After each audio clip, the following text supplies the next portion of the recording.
J'ai un prof qui m'a dit que le collège c'était la jungle. Les élèves ont pété le plafond. Ça peut devenir un problème si les enfants n'ont pas les limites, quoi. Les réseaux sociaux, c'est un peu ce qui a détruit le monde. Un niveau des élèves inacceptable, c'est ce qu'a déclaré la Cour des comptes dans un rapport sur l'enseignement en école primaire. Les élèves français passent pourtant plus de temps à apprendre les fondamentaux que dans d'autres pays européens. Alors pourquoi cet échec? On va interviewer quelques Français là-dessus. J'avais appris au collège qu'au Royaume-Uni, ou en tout cas en Angleterre, les enfants avaient cours le matin et l'après-midi c'était réservé à des activités ludiques ou sportives. Et en fait, je me dis mais complètement, enfin, les enfants, enfin, le niveau d'attention pour un adulte, enfin déjà au bout de 30-40 minutes, un adulte, son niveau d'attention il commence à baisser. Imaginez un enfant. Puis même les pays du nord de l'Europe, enfin, regardons ailleurs ce qui se fait. Voilà, remettons-nous en question, quoi. Moi, j'en pense plutôt du bien, vu que mes enfants qui sont grands maintenant, qui ont plus de 20 ans et qui sont soit fini leurs études supérieures, soit ils sont en train de les terminer, j'aurais tendance à dire que le système éducatif public les a portés là où ils sont actuellement, c'est-à-dire dans un bon niveau qui leur permet de trouver un travail en rapport avec leurs aspirations. Ils ont fait leurs études dans le 93, donc un endroit souvent décrié, et ça ne les a pas empêchés d'avoir une scolarité tout à fait normale et d'avoir une vie équilibrée jusqu'à présent. Enfin, voilà. Le système scolaire, c'est un système que je connais finalement assez peu depuis que j'y suis plus, finalement. Donc, moi, je pense qu'on inculque un peu les valeurs de la République et des notions de pédagogie, de savoir importantes. D'une manière générale, qu'est-ce que vous pensez de l'école en France, vous? Est-ce que vous avez un avis à donner là-dessus? Ouais, j'ai un petit avis parce que moi je suis ivoirien, j'ai fait l'école primaire, de la primaire à la 6e en Côte d'Ivoire. Et c'est vraiment un autre level comparé ici parce qu'ici les enfants sont un peu trop, comment dire, n'ont pas de suivi vraiment sur les devoirs et tout ça. Je ne veux pas mentir pendant le confinement, mais moi, j'étais en classe de 3e je crois, je ne faisais pas mes devoirs et ma prof elle s'en foutait un peu. Et j'ai quand même eu le brevet, quoi. Donc c'est un peu, comment dire, les enfants sont un peu laissés à eux-mêmes. Qu'est-ce que vous pensez de l'autorité à l'école? Alors vous aviez dit que dans les années, dans le passé, c'était en effet très strict. Les enfants avaient en effet peu de droits, voire carrément pas le droit de donner leur avis dans certains cas. Mais aujourd'hui, on a l'extrême inverse qui se produit. On a vraiment des professeurs qui craquent parce qu'ils n'arrivent plus à tenir leur classe. On a des enfants qui se filment en faisant n'importe quoi, etc. Est-ce qu'on n'a pas abandonné totalement le fait de maintenir un certain ordre, de faire régner une certaine discipline? Quel est votre regard là-dessus? Moi j'ai pu constater, là j'ai 28 ans, enfin déjà quand j'étais au collège, j'ai un prof qui m'a dit que le collège c'était la jungle, voilà. Et moi, enfin, c'est surtout au collège, oui, enfin, que de mon expérience personnelle que c'était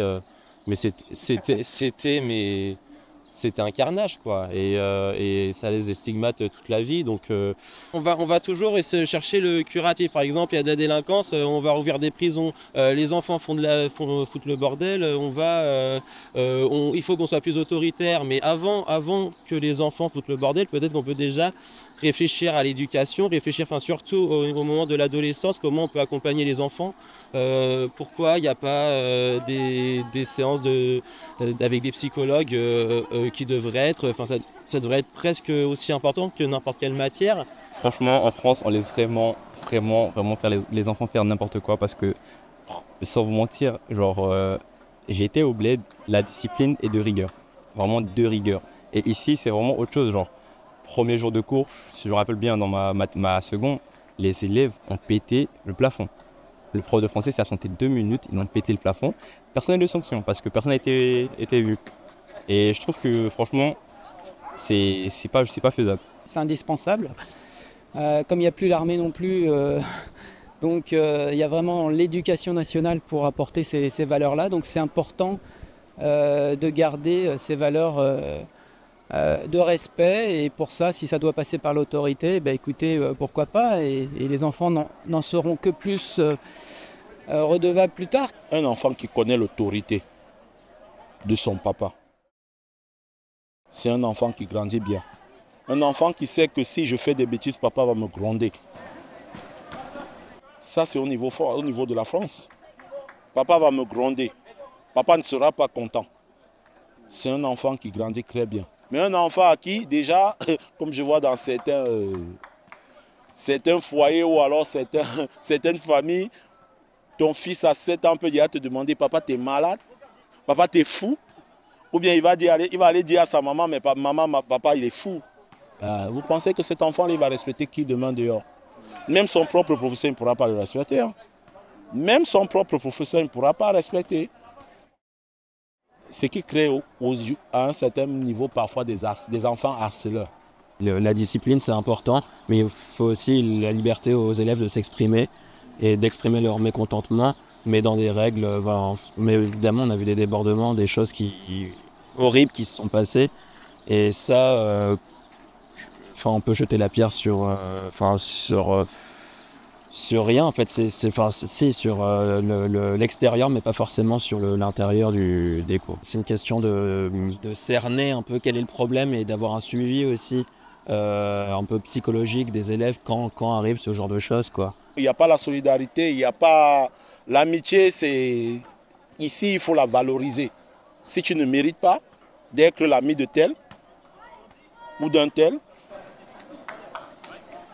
il y a beaucoup d'enfants qui se font harceler, hein. Trop beaucoup même.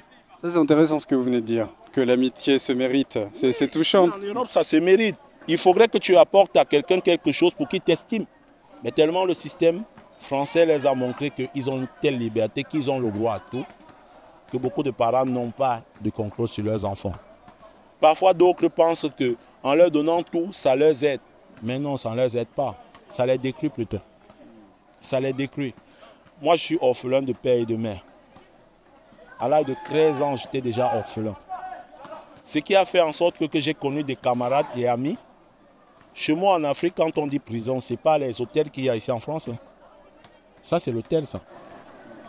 Ça, c'est l'hôtel. On te ramène des yaourts. Chez nous, il n'y a pas de yaourts.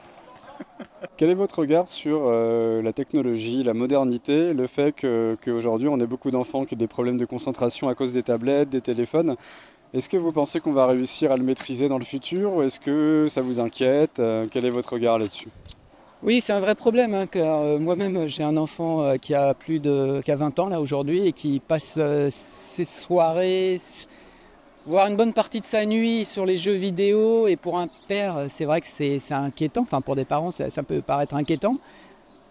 Mais ça ne les empêche pas de réussir dans les études. Hein, et voilà. Donc je suis assez partagé par rapport à ça. C'est un outil qui les socialise parce qu'ils sont contents, ils partagent des émotions, même si ça se fait à distance. Par rapport à la gestion du sommeil, oui, si, c'est quand même un problème parce que voilà.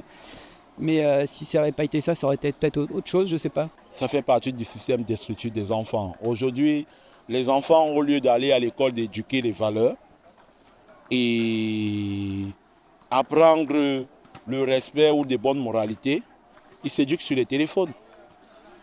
Parlons de la sexualité par exemple. Il y a des enfants de 8 ans qui sont déjà plus sexualisés que des enfants. Il y a des enfants de 8 ans encore, c'est trop exagéré. Les réseaux sociaux, c'est un peu ce qui a détruit le monde. Si on veut les surveiller, ça veut dire qu'on dort à côté d'eux et c'est pas possible, quoi. Ça m'est arrivé moi dans la nuit d'aller frapper plusieurs fois à la porte de la chambre de mes enfants pour leur dire t'es pas encore couché, minuit, 1h, 2h.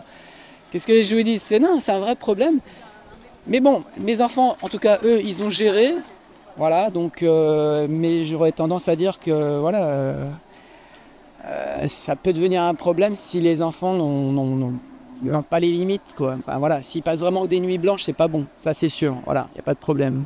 Les mêmes mamans montrent à ces filles-là que le mariage n'est pas une fin en soi.